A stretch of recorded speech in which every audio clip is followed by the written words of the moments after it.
May the words of our mouths and the meditation of all our hearts be acceptable and pleasing to you, O Lord. Amen. Amen. Good morning, everyone.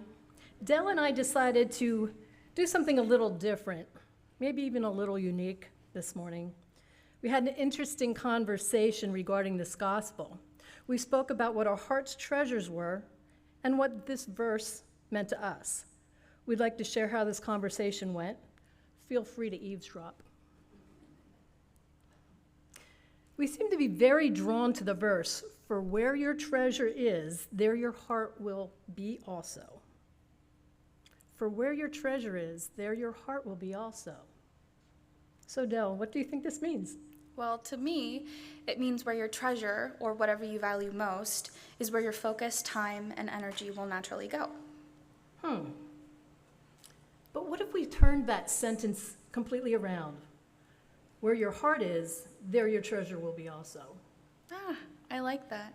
So, in other words, where I choose to focus, where I place my attention, affection, intention, and trust, that's what becomes my treasure?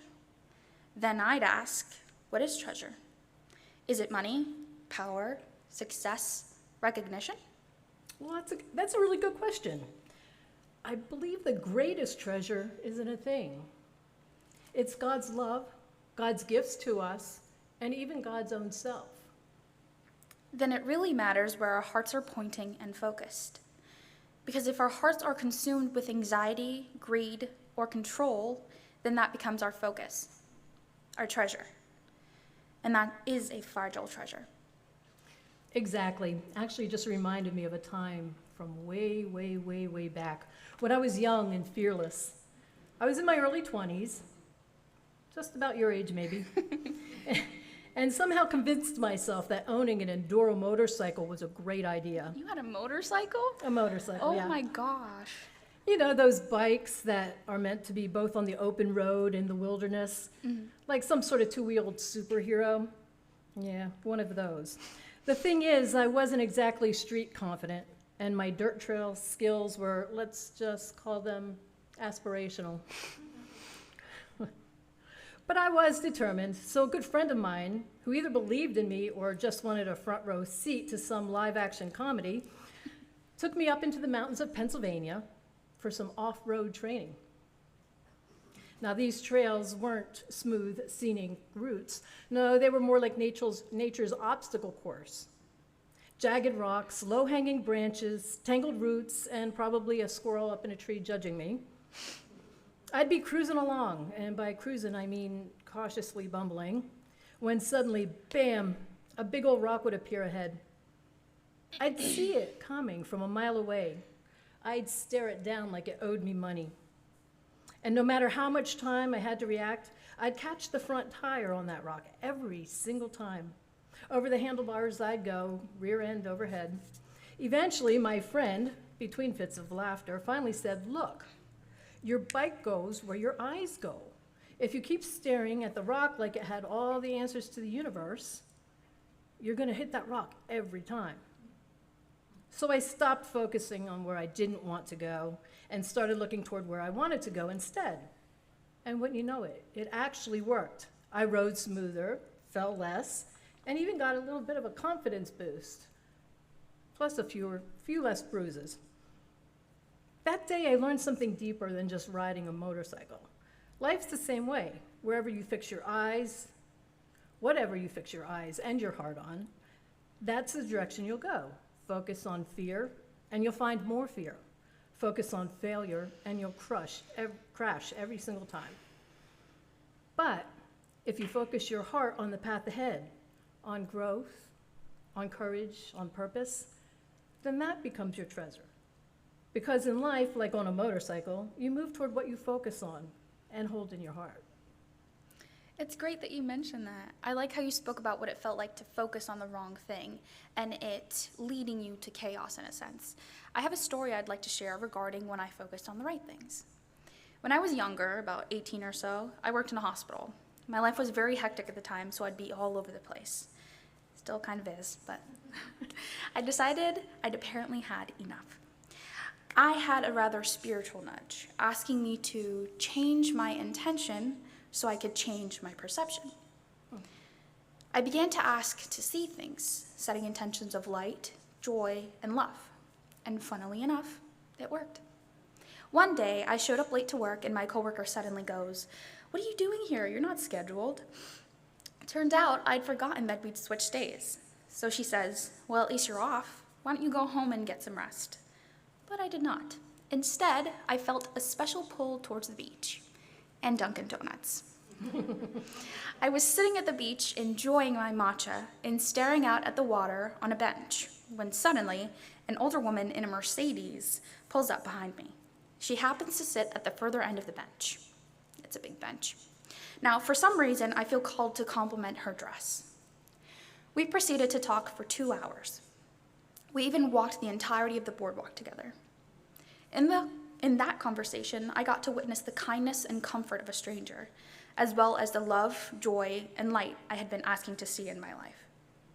I now see her dress every time I walk into a thrift store, like a reminder of one of my fondest memories with a stranger, a reminder to look around and appreciate the happiness life has to offer when I'm too busy reveling in negativity. It was wonderful to see God working in the way that he does. My life truly was chaotic at the time. And so I think about this world. What is our treasure amid chaos?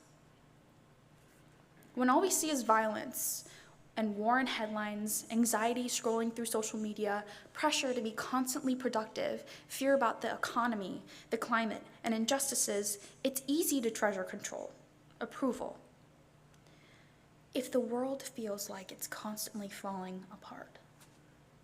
Yes, and that's where Luke 12 feels so radical.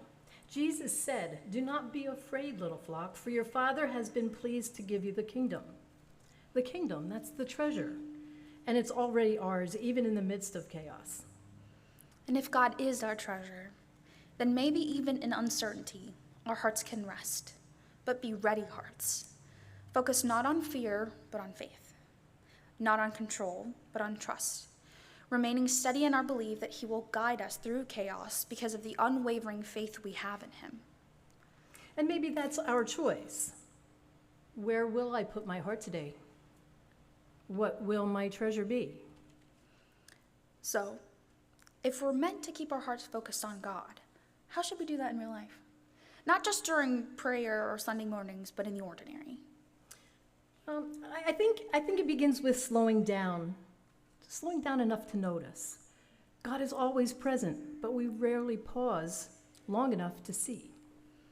This is why perception matters, because you're saying God is there already waiting to be noticed. Yes. Think about the small ordinary things like in your story. A sunrise that makes you pause and just take a deep breath. A moment of laughter with a friend. A stranger's kindness when you least expect it. The quiet peace that somehow shows up in the middle of a hard day. And in hard places as well. Like a hospital room where someone prays through tears, or a moment of silence in the middle of a fight. God's presence, a whisper we need to listen closely for to hear. Exactly. It's like learning to live with our spiritual eyes open, just like our praise song today, "Open the eyes of my heart, Lord." Mm-hmm. That makes me think of Ephesians 1:18, where Paul writes, "I pray that the eyes of your heart may be enlightened, in order that you may know the hope to which he has called you." To me, that means have hope and it will be rewarded. Right. We are to live in hope, to live in expectancy. We are to expect God to show up, and he does. Even in grocery store lines, even when the baby won't stop crying, and even when the meeting went badly and we're stuck in traffic. Yes, because God isn't just found in the extraordinary. He's deeply present in every day, if our hearts are watching. So recognizing God's presence is less about looking up and more about looking around. With faith, with wonder, intending to find him in our lives. And maybe that's part of where our treasure is too, in the simple awareness that God is here and that we're never walking through this life alone. You know, I believe part of staying awake, like Jesus said, is simply practicing the art of remembering. Remembering what?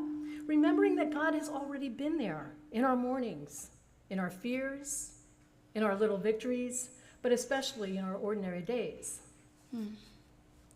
Sometimes I forget to look around and see him. Like the day I was overwhelmed and that stranger reached out of nowhere with exactly the comfort I needed. I thought it was a coincidence, but it was God showing up. Exactly. Sometimes God speaks in thunder, but more often it's in the whispers, in kindness, in stillness, in breath. So, we want to invite you right now into a moment of reflection. Just take a deep breath, in through your nose, out through your mouth. Do that a couple times. Close your eyes if you like. And simply ask yourself, where have I seen God today? Where have I seen God this week? Maybe even this morning. It might be something small, a moment of peace during chaos, a kind word, sunlight through your kitchen window, or the courage to keep going when you felt alone. Connie's going to be passing out these heart-shaped slips of paper. We invite you to jot down just one moment where you may have witnessed God's presence in the ordinary. There's no need for perfect words, just something real, something true. Let it be an act of worship, an act of remembering, a way to say, surely the Lord was in this place and I didn't even know it. That comes from Genesis.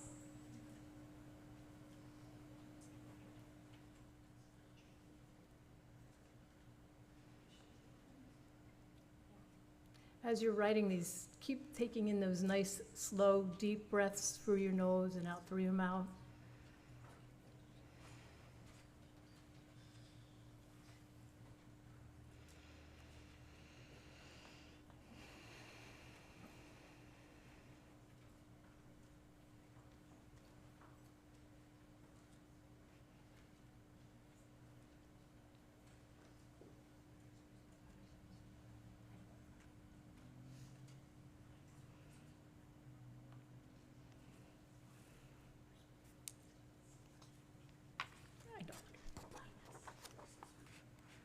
What are you supposed to be writing?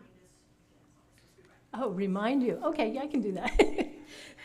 What you're supposed to be writing is where perhaps you might have seen God, whether it be this morning, this day, in an ordinary thing, in something that just really, maybe you took a moment to pause and give thanks for something, or maybe you took a deep breath and smelled the air, or you witnessed the wind blowing a tree, or just something that might have made you stop and think that God was here in this moment, that at that moment you didn't realize it.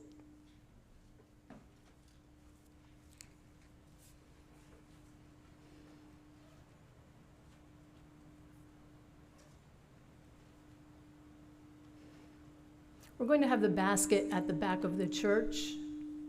If you'd like to deposit your words on your heart, that would be great. If you'd like to keep them, that's fine too. It's up to you.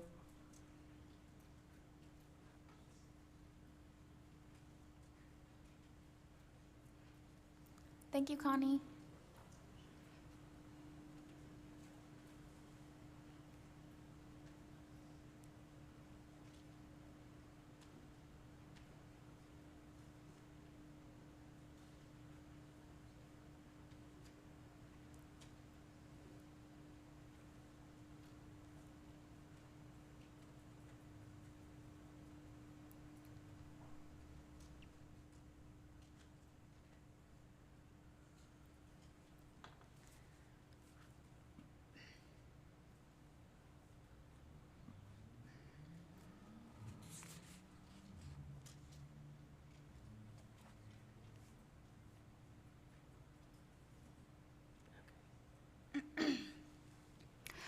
As you finish writing, hold on to that moment. Let it be your prayer. Because God's presence isn't distant, it's always near. And now, as we continue, let these written moments of grace prepare our hearts for a song that reminds us just how faithful God has been through it all. Let us listen now as Dell shares a gift that God has given her as she sings the goodness of God.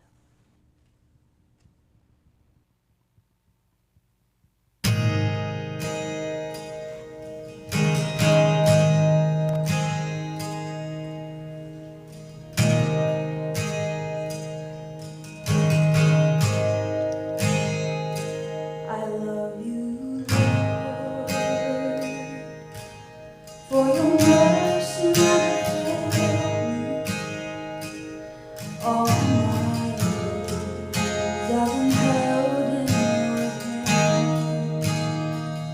From the moment that I wake until I lay my head, I will sing of the goodness of God. And all my life you have been faithful. And all my life you have been so, so good. With every breath that I am made, oh, I will sing of the goodness of God. I love your voice. You have led me through the fire and darkest night. You are close like no other. I've known you as a father. I've known you as a friend, and I have lived in the goodness of God. And all my life you have been faithful. And all my life you have been so, so good. With every breath that I am made, oh, I will sing of the goodness of God. Your goodness is running after, it's running after me. Your goodness is running after, it's running after me. My life laid down, I'm surrendered now. I give you everything. Your goodness is running after, it's running after me. Your goodness is running after, it's running after me. Your goodness is running after, it's running after me. My life laid down, I'm surrendered now. I give you everything. Your goodness is running after, it's running after me.